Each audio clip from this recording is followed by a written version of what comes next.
Good morning. What a good job the choir did this morning. Thank you so much for your music. Real blessing. How do we get to Christmas? How did we get to Christmas? You think it's kind of strange, that scripture reading this morning, didn't you? You don't think there's much Christmassy there, but there is. One of the ways we get to Christmas is through a genealogy. I don't suppose many people read those for the blessing that is contained therein. Most of us want to skip over them, and we probably have some difficulty with the names. And genealogy, that's maybe you're into that. I don't know. I've been afraid to look in my family tree for what might be hanging there. Some of you know that we were missionaries in Central America, and one time in a tracing back of genealogy, I found there were a sort of kind of missionary in my past. Some great, and I don't know how many more greats, relatives from Scotland were selling cloth in the colonial period in Colombia. And they were brothers. And their name was Platt. I don't know whether to claim them or not. One of the things they did when they got to Colombia was to put lamp black in the holy water in the Catholic Church, and then stand out front and laughed at those who came out with smudges. Not much of a missionary history in that there is, or genealogy. But the genealogy I'm going to read to you this morning may have some questions about it too. You're going to think there are. The book of the generation of Jesus Christ, the son of David, the son of Abraham. Abraham begat Isaac. Isaac begat Jacob. Jacob begat Judah and his brethren. Judah begat Phares and Zerah of Tamar. And there's a woman's name mentioned in this genealogy. And Phares begat Esrom, and Esrom begat Aram, and Aram begat Aminadab, and Aminadab begat Nahshon, and Nahshon begat Salmon, and Salmon begat Boaz of Rahab, and Boaz begat Obed of Ruth, and Obed begat Jesse, and Jesse begat David. And if you were to read further on, you would find that this is the genealogy of Joseph. Not of Mary, but of Joseph, who was married to Mary, who begat Jesus Christ. There are 4 women named in the genealogy, and one of them is Rahab, the harlot. We'll talk a little bit about why she's there a little bit later. Do have some business to clean up, though. We passed over something very vital in those first verses, actually about those first verses in Joshua. We did go over the schools, but one of the things we passed over was this. It is said of Joshua, as it was said of Caleb, those two, that they wholly followed the Lord. Interesting. No wonder we can come up to Joshua 1 and find a commission. Not a call, a commission. It's a repeat commission too, by the way. It isn't that... I don't know what comes to your mind when you think of call. A vision, thunder, lightning, some voice. There were voices. But this is not the call. Joshua 1 is not his call. It's a commission. He'd already been called. He'd already given his heart to the Lord to serve Him. And it was described as wholly following the Lord. We need to think about that a moment. He and Caleb wholly followed the Lord. That means a mind that was inclined to His thinking. It means a heart that was responsive to His teaching. It means a will that was bent toward His. You may call this the predisposition to accept the commission. There was already a heart inclined to Him. There was already obedience to what He said. There was already a will that was ready to do His will. Caleb and Joshua wholly followed the Lord. Means thinking God's thoughts after Him. It means obeying His will. And by the way, in Joshua chapter 1, success is spelled with the letter D. Do. Don't. Do according to all that the law of Moses had. Don't turn from it to the right or to the left. Don't depart from it. And do it daily. By the way, it's also interesting to note in the first chapter, there is no reference to the size of the enemy, to what the enemy believed, to how difficult the task would be. We have commented on that, but the Scriptures do not, in this particular portion, comment on that. They comment rather on the relationship this leader is to have with his God. And that's significant. And then in the latter part of the chapter, you come to his beginning to put the commission into practice. And there's a strategy there. And the first thing he does is to tell them, get ready. And then he speaks to a group of Jewish people, 2.5 tribes, who had decided to stay on the eastern side of Jordan. And he reminds them that they're committed to helping the brethren on the other side as they go in to the western part, or the western side of Jordan. Then you come to there is a verse that makes me smile in chapter 1. Those tribes who were going to stay on the eastern side of the Jordan said, oh, don't worry. They answered Joshua in 16, don't worry. All that you've commanded us to do, we'll do it. And wherever you send, we'll go. According as we listen to Moses in all things, so we'll listen and hearken to you. And I smile. Do you remember the history of Israel in the desert? There were so many times when they did not listen to Moses. There were so many times when they grumbled. There were so many times when they complained. There were times when they were willing to stone Moses. But here, as they reflect, and by the way, these are the survivors. These are the survivors. How many? The march through the desert was a funeral march. So many people died. There had to be so many funerals. And perhaps these survivors were those who said, we listened. But there were so many who did not. And now we come to the part that we've read in your presence this morning. We come to an issue of spies again. Joshua knew what spies were all about. He'd been a spy. And he was the one who brought back a good report. He was the one who brought back the report of a believer. He with Caleb. And now he's going to send spies again. Somebody's going to scratch their head and say, oh my goodness, why in the world would you do this? Did you learn no lessons in the first time? I think this is part of strategy now. It isn't, the spies are not sent on this occasion because of doubt.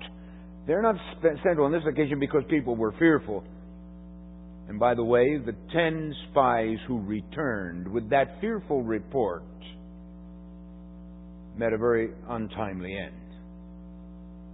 Before the plague fell on all the rest, those men were killed by God Himself. But here Joshua said, we're going to send spies. And note carefully,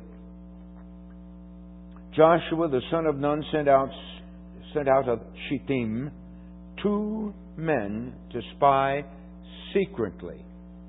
Well, I think it is the nature of spying that it is to be done secretly, all right, but it's interesting that they may bring it up here because he was not about to let all those people know that the spies were going out. All those people who were his people, the Jewish people, the Israelites, the people who were following. He wasn't about to let them know, probably because he had no interest in seeing them become discouraged by some report again. Let me tell you why that's a probability. At Shittim, here, this place, 6 miles from the River Jordan, the people had already met a new problem. The problem of Moab.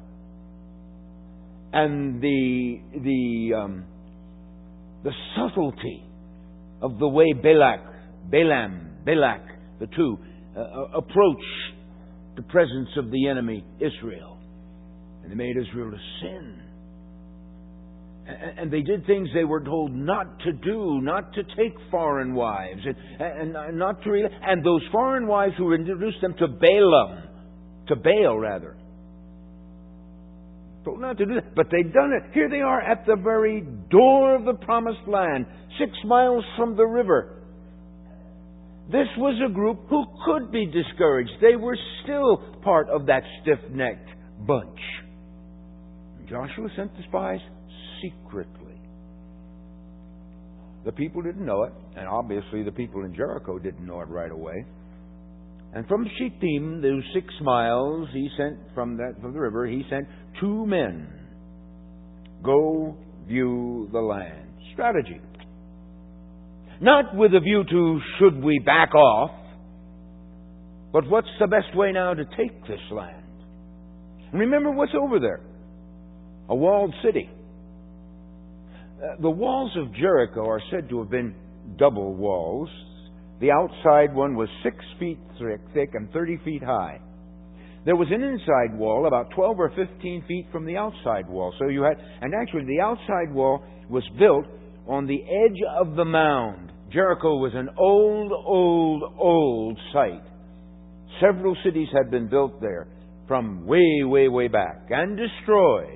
And so there was a mound upon which this city was built with the remains, the archaeological remains of former cities underneath. And around the edge of the mound, the city which is called City D, there was already an A, B, C, and D before that, but City D, according to those who excavate, had this double wall, the 6-foot thick wall, 12 feet high, 30 feet high, 6 feet here thick, and then 15 feet deeper from the edge of the mound, the second wall, also 30 feet high, but 12 feet thick. This was a fortified city. What's waiting for Joshua? What's waiting for these people? Something they've never seen before. They were not familiar with this in the desert. They weren't familiar with this in Egypt. This is something new and something formidable.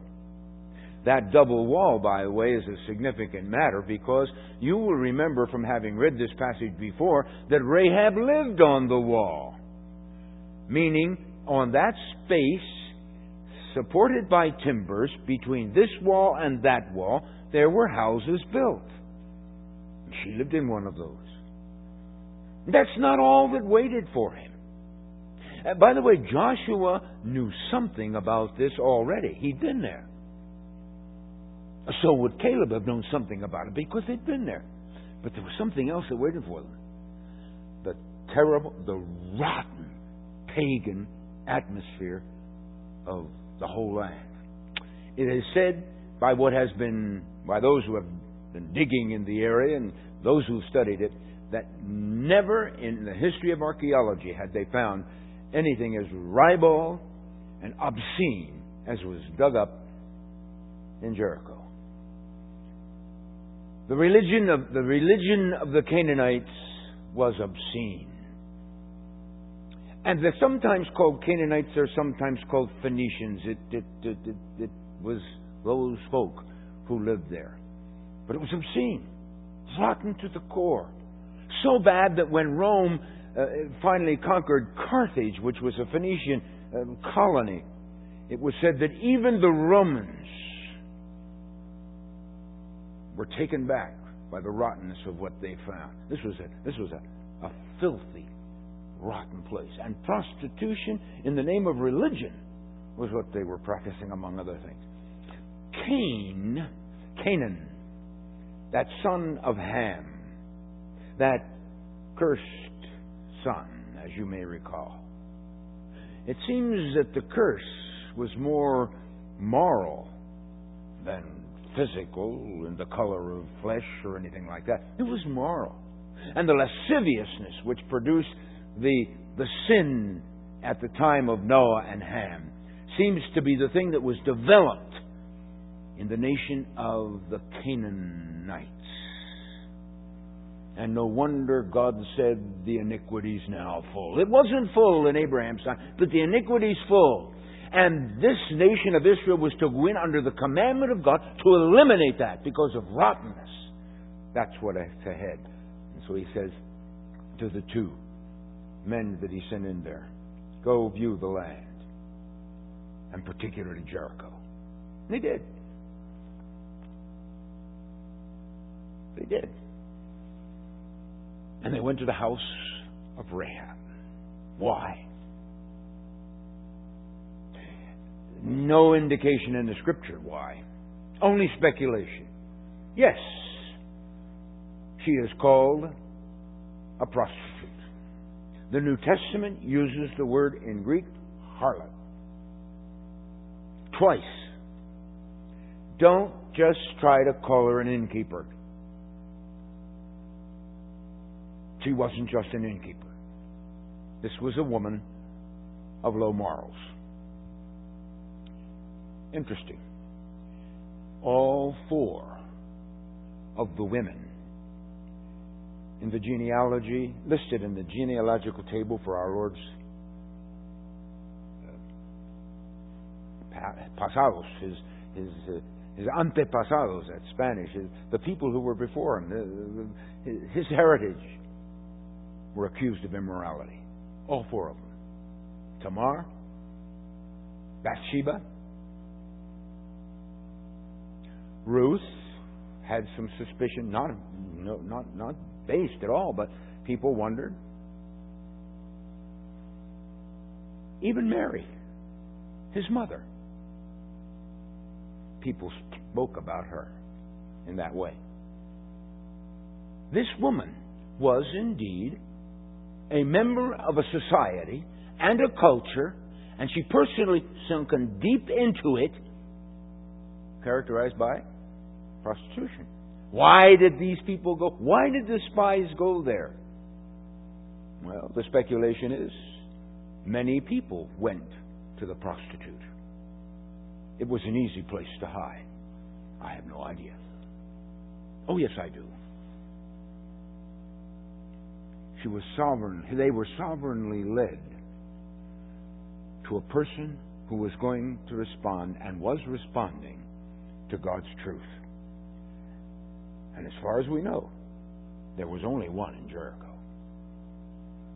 Though her family was saved too, and that is, saved from destruction, as far as we know, she was the only one who responded. So these men were sent sovereignly to a city to examine it, and sovereignly to this particular place for this particular woman's good and blessing. And that's what we read in the rest of your reading. You do remember the king found out that people had come into the city. How? I do not know. I wonder if those Jewish people looked so different from the rest.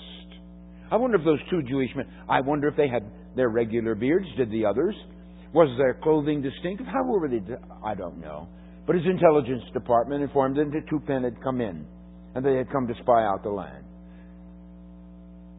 And that's where the soldiers, or when these soldiers came to Rahab's to ask about it, they sent by the king, and she lied.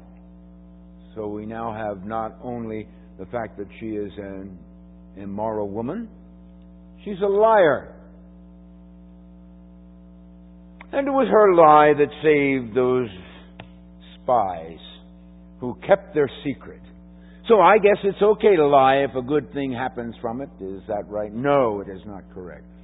God never says in this portion of His Word or in the New Testament where He comments on it that He approved of what she did. Never does He approve of the lie. Had she not told the lie, had she told the truth, God would have had some other way to have saved these soldiers, these spies. She told a lie. And now we have this double accusation of a woman who's impure, a woman who's a liar, and she's still within the genealogy of Christ. We'll come to explain again in a moment about that. But here's what she said when she went up to the rooftop to the men, and this is the essence of this message this morning. It'll take a minute. I know that the Lord has given you the land. Where did she get that knowledge? Oh, I know that the Lord has given you the land, and that your terror, King James, has fallen upon us, and all the inhabitants of the land faint because of you. I want to talk to you a little bit about Rahab's theology. Point 1.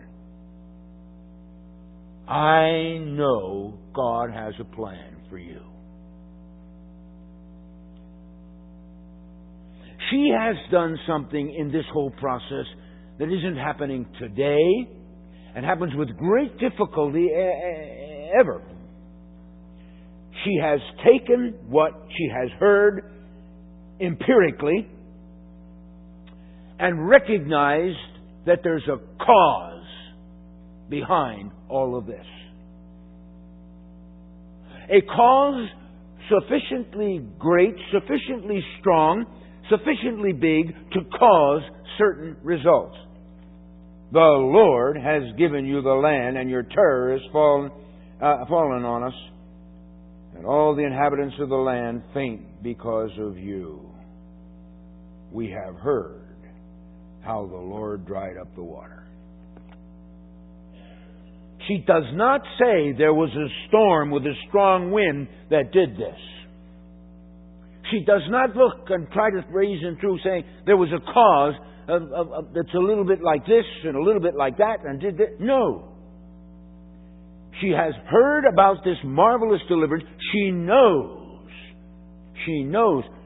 that no slave nation could have manufactured this by themselves.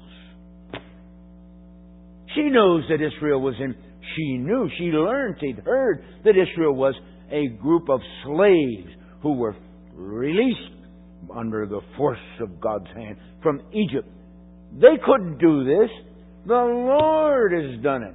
Interesting from a pagan woman who's a prostitute and a liar.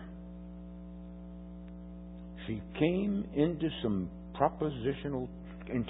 to encounter some propositional truth, if you will. We know the Lord freed those slaves. We heard how He dried up the water of the Red Sea for you when you came out of Egypt, and what you did to the two kings of the Amorites that are on the other side of Jordan, Sihon and Og. God has a plan for you. There are probably some people here this morning not sure about that. It's a plan. And He has the capacity to put that plan into action. The Lord dried up the water. The Lord gave you the land. The Lord helped you to overcome Sihon and Og. So there's a plan, and there's obviously power behind that plan to put the plan into action. And as soon as we heard all that, our hearts melted. There's melt twice. Melt in 9 and melt in 11. But I recall that Caleb said, when those spies returned, that the 10 caused Israel's heart to melt. Take it out in Joshua chapter 14 where it reports all of that. Caused Israel's...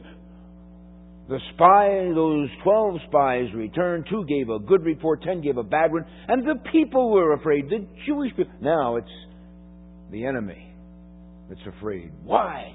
Because there's a God who's performing something. How this heathen woman came to this any more than having just heard the story, I do not know. But she did.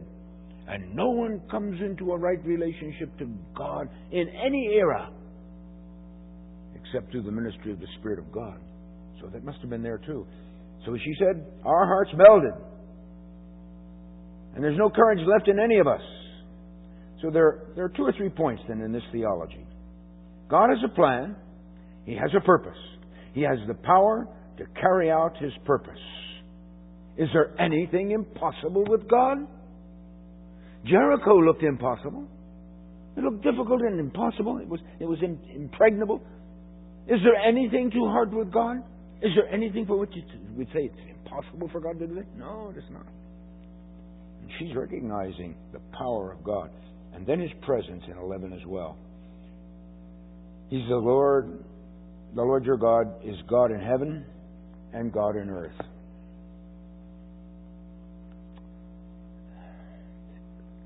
In other words, she's talking about, and she didn't know it, transcendence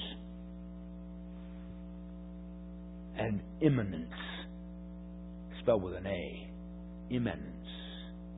She's talking about the God who is over all. Awesome. And the God who's here. Transcendent and immanent. Those are big thoughts to come out of Jericho. Big thoughts.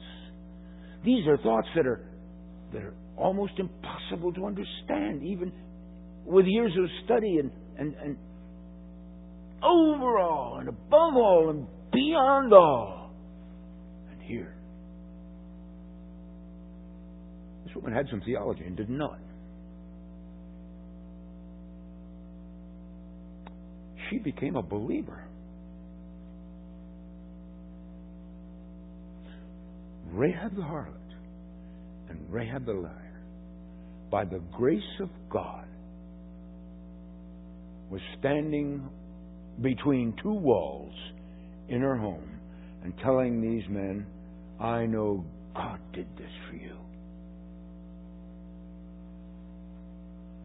She did not appeal to the military prowess of those Jews. She appealed to the God of those Jews. And it was the result of that she entered into this agreement with them. That if you will save alive my father and my mother and my brethren and my sisters and all that they have, and deliver our lives from death, because I've showed you this kindness, you show kindness to me. The man answered, our life for yours, if you utter not our business. She let him down the basket, let him down by a rope, rather. They left. And this woman continued to live for I don't know how long as the sole believer in a rotten, perverted, distorted culture. Jericho.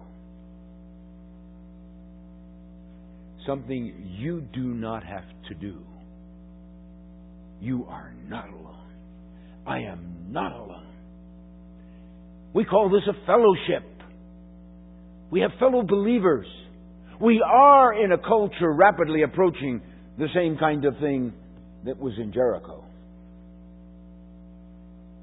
We are in a culture that is losing, and you hear about it all the time, the sense of values.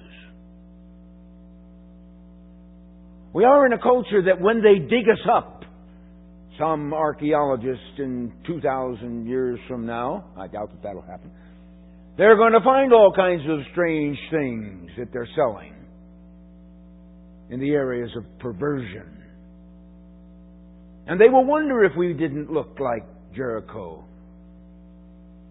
in 1400 before Christ. But this woman stood alone in a culture until deliverance came in the form of that Israeli army. And she stood because she said, God has given you the land. God who has a plan, and God who has the power, and God who has the presence. Transcendent, immanent. He's done it. And she practically said, as does Hebrews say of her, I believe that.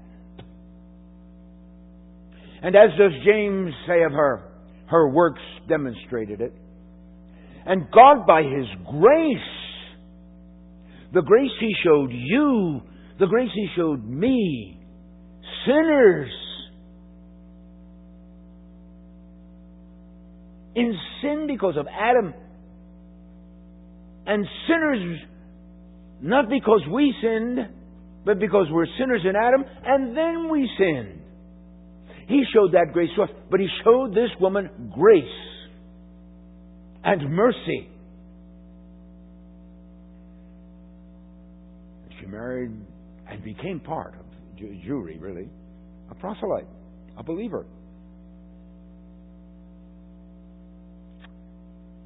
And became part of the lineage of Jesus Christ because of God's grace. No, you needn't think it's strange that the love of God should reach out to someone and place them where He wants them to be. You needn't think it's strange that a sinner can be saved and be called a son of God. She was a harlot, not an innkeeper. The flax on the roof may have been in payment for previous services in an illicit relationship. The red cord, well, it could be associated with the linen industry. It is said that the people of Jericho and in the surrounding areas, in fact most of the Phoenicians, were traders in red dye. And they got it from the shell of a crustacean from the shores of the Mediterranean. And they would take the red of that particular crustacean and they would put it in water and boil it, and they would put a coil of rope in it and boil it dry until the rope had taken on and absorbed all the red dye. And then when you wanted red to dye something, they cut you off a little piece of the red cord. And you took that home and you boiled that in the water with the cloth you wanted to dye red. It was not just a handy red cord, it was part of the economy. But you remember, it also became the symbol that identified the home of this woman who, by the grace of God, became an ancestor of Jesus Christ. And the soldiers of Israel, when they came to destroy that city, saw that, and she was safe. It's a strange part of the Christmas story. But it's the God of grace who reached down and touched this woman, as He's touched you and me. And we're part of the family of God. Father, I thank you. I thank you for this portion. I thank you for Rahab and the courage, the valor it took to identify with a totally different God from what was being worshipped in Jericho. For the faith that it required to trust men she'd never seen before, whose name doesn't seem to be made known to her.